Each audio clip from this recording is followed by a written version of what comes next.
तो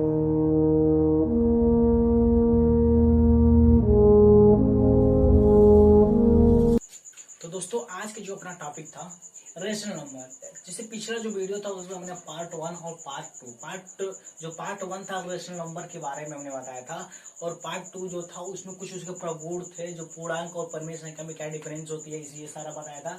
और उसमें हमने बताया था जैसे कि जो उसका जो सामान्यतः दो प्रगुण होते हैं, जैसे एक सरल होता है, एक सरलता का प्रगुण होता है, एक समतुल्यता का प्रगुण है। तो ये दो प्रगुण के बारे में हमने बताया था आप लोगों को। लेकिन जो ये वीडियो है इसमें मैं आपको जो बताने जा रहा हूँ, जो आपका न्यू टॉपिक है, आपको जो फर्स्ट जो क्रमागत पूर्णांकों के मध्य परिमेय संख्या ज्ञात करना, और जो सेकेंड है दो परिमेय संख्या ए एंड बी के मध्य अनंत परिमेय संख्या ज्ञात करना। यानी हमारे खाने का मतलब यही है कि जो फर्स्ट आपका चल रहा है, ठीक है, चलते हैं जो फर्स्ट में हमारा जो क्या है भाई कि दो क्रमागत पूर्णांक, यहाँ पे आपका पूर्णांक दिया और ये दिया क्या परिमेय संख्या, यानी कि पूर्णांकों के मध्य आपको परिमेय संख्या ज्ञात करना है। तो सबसे पहले हम क्या कर सकते हैं, जैसे कि एक हम ले लेते हैं नंबर लाइन बना लेते हैं, नंबर लाइन यानी संख्या रेखा बना लेते हैं। आपको हमने बताया था कि ये होता है जीरो, यानी मिड पॉइंट जो होता है जीरो होता है, ठीक है। और इधर हमारा होता है प्लस वालों की दुनिया, यानी राइट हैंड साइड प्लस वालों की दुनिया, और जो लेफ्ट हैंड साइड होता है माइनस वालों की दुनिया। यानी जो इधर आप जाएंगे +1, इधर +2, +3, +4, ऐसे जाएंगे तो इन्फिनिटी तक जाएंगे, लेकिन प्लस में ही रहेगा। लेकिन अगर ये आप लेफ्ट साइड में आते हैं, ये -1, -2, -3, ऐसे करते करते जाएंगे तो इन्फिनिटी में भी आएगा, लेकिन माइनस में आएगा, ठीक है। तो हमारा जो बीच का हमने बताया था आपको, जो पूर्णांक है प्लस वालों का दाहिने साइड प्लस वालों की दुनिया, बाएं साइड आपका माइनस वालों की दुनिया, बीच में हमारा जीरो, यानी कि ये सब मिलकर हमारा क्या बनाता है, एक पूर्णांक बनाता है। यानी कहने का मतलब हमारा यह है कि अब देखो क्या बोल रहा है कि इनके मध्य परिमेय संख्या हमको फाइंड करना है। तो हमारा दो पूर्णांक कौन कौन होगा, एक यहाँ पर पूर्णांक है, एक यहाँ पे पूर्णांक है, तो इनके मध्य जो भी आएगा हमारा एक परिमेय संख्या आएगा। लेकिन ये लगाएंगे कैसे, निकालेंगे कैसे, लेकिन इसको निकालने से पहले हम आपको चलते हैं कुछ एग्जाम्पल देते हैं। जैसे कि हम पिछली कक्षा, जैसे कोई मतलब बहुत सारे बच्चे होंगे जो 5 तक पढ़े होंगे, 5 के बाद आप नवोदय के नहीं, जैसे कहते हैं नवोदय की तैयारी करते हैं, नवोदय जैसे एक विद्यालय होता है उसकी आप एंट्रेंस एग्जाम के लिए आप तैयारी करते हैं, ठीक है। तो तैयारी करते हैं तो उसमें जो नॉर्मल चीज आपका आता है अर्थमेटिक मैथ आता है, तो उसमें आप पढ़ोगे एवरेज। एवरेज मीन्स होता है औसत। औसत क्या होता है भाई, जैसे कि दो बच्चे हैं, ठीक है, आपका जो आपका दो बच्चे हैं, एक बच्चा ये एक बच्चा ये, आपका जो दो बच्चे हैं, एक हमने बताया ये आपका 40 kg का है, ये जो 40 kg का है, एक जो है आपका 50 kg का, ओके। ये आपका एक 40 kg का, एक 50 kg का है। तो हमको इसका पूछा कि इन दोनों का, जैसे कि किसी ने बताया कि इसका भाग जो है 40 kg का, इसका भाग 50 kg का, इन दोनों का औसत भार कितना होगा। औसत भार ये होता है कि औसत जो भार होता है, यानी कि प्लस वाला पर देखो, जो पहले था कितना, जो बाद में था उसका कितना, और फिर जो दोनों का योग और दोनों की संख्या, यानी कुल योग अपन कुल संख्या। अब नीचे संख्या कितनी थी, 2, आपने जोड़ा कितना है 90, 90 में 2 से डिवाइड करेंगे यानी 45। यानी कि आप औसत की जो संख्या जाएंगे तो कुल संख्याओं का योग अपन कुल संख्या, जो कुल संख्या आएगा ये आपका ये औसत का फार्मूला होता है। यानी कहने का मतलब ये है कि एक था 40 kg था, एक 50 kg था, तो हमने कहा कि औसतन इनका औसत भार कितना होगा 45 kg का, यानी बीच का जो आ रहा है आपका 45 kg, यानी इसी को औसत भार कहते हैं। यानी एक चीज दिख रहा है कि अगर ये एक है पूर्णांक, एक है ये पूर्णांक 2 है, इनके मध्य अगर हमको निकालना रहे कि इसका मध्य बिंदु क्या है, तो औसत जैसे था तो हमारा क्या देखेंगे, पहला पूर्णांक क्या था a, दूसरा पूर्णांक 2, इसका करेंगे 2, यानी कि 3/2। यानी इसको नॉर्मल से भाषा में आप लोग कहते हैं 1.5। बहुत सारे गांव में जैसे जाऊंगे तो कहेंगे 1.5 रुपया दे दो भैया, तो 1 रुपया और 8 आना जो होता है ना मिलके आपका 1.5 रुपया होता है।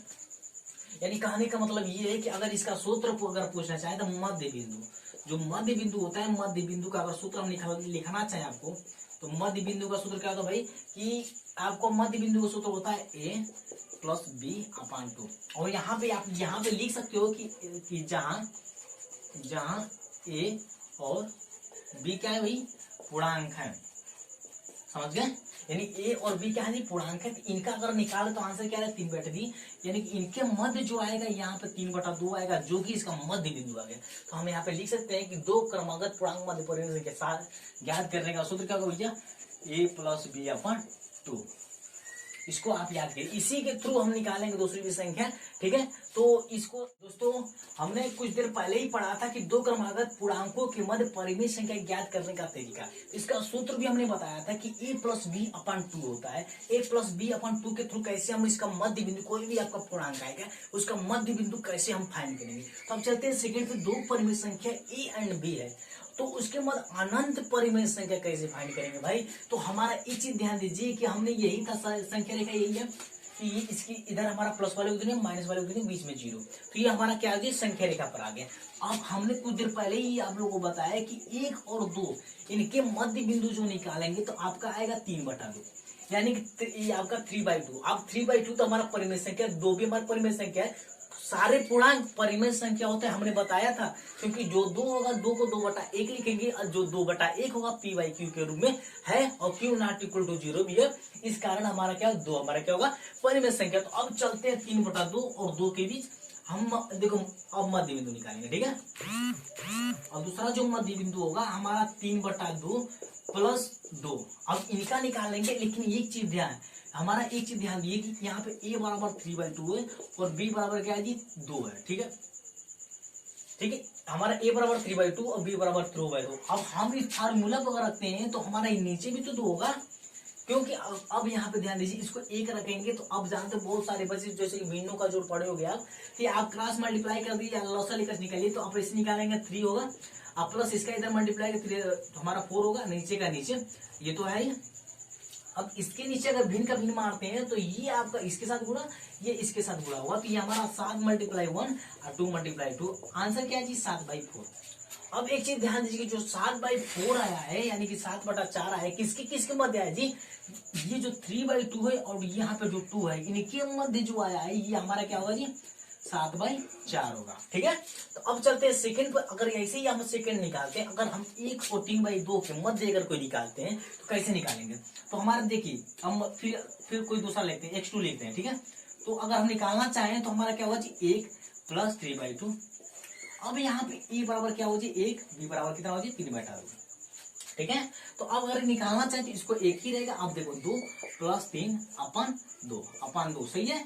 अब हमने बताया ना कि इसको 1 मानेंगे तो ये इसके साथ होगा, ये इसके साथ, यानी कि 5 × 1 इधर 2 × 2, आंसर क्या है जी 5/4। अब देखिए, अब आप कुछ बच्चे होंगे जो पूछेंगे भैया कि ये देखिए इसमें 2 आया है, इसमें 2 आया है और इसमें क्या है भाई, इसमें 2 आया है और इन सभी का हर हमारा 4 क्यों आ रहा है।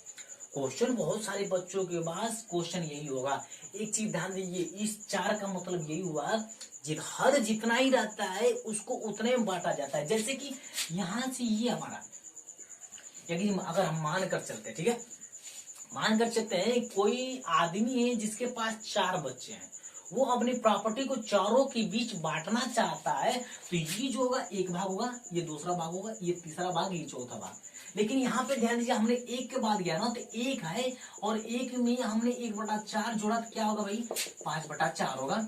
इसी प्रकार इसमें हम जोड़ेंगे 1 में कितना जोड़े भाई, 1 में कितना जोड़े 2/4, आंसर क्या है 6/4। 6/4 को ही काटोगे 3/2 आएगा। अब 3/2 हमने यहीं पे लिखा ना, अब वो काट यहाँ पे सरलतम होने के बाद आपका 3/2 आया, समझ गई बात कहीं। यानी कहने का मतलब अगर ऐसे ही निकालने जाए तो आप 5/4 इनके मध्य निकालोगे तो यहाँ पे आएगा, इनके मध्य निकालोगे यहाँ पे आएगा, इनके मध्य यहाँ पे, इनके मध्य यहाँ पे। अब फिर इनके भी तो मध्य निकाल सकते हो आप, जैसे कि 5/4 इनके मध्य कुछ इधर बहुत सारे आएगा। जैसे कहने का मतलब कि 2 पूर्णांक या 2 परिमेय संख्याओं के बीच अनंत परिमेय संख्या होता है, इनके निकालने की ये आपका फार्मूला होता है। इसी के सोर्स के आधार पर आप बहुत सारे क्वेश्चन का आंसर निकाल सकते हो। तो अगर वीडियो हमारी अच्छी लगी हो तो इसको लाइक करिए, शेयर करिए, सब्सक्राइब करिए और कमेंट में हमको ये बताइए कि वीडियो कैसी लगी हो, ठीक है।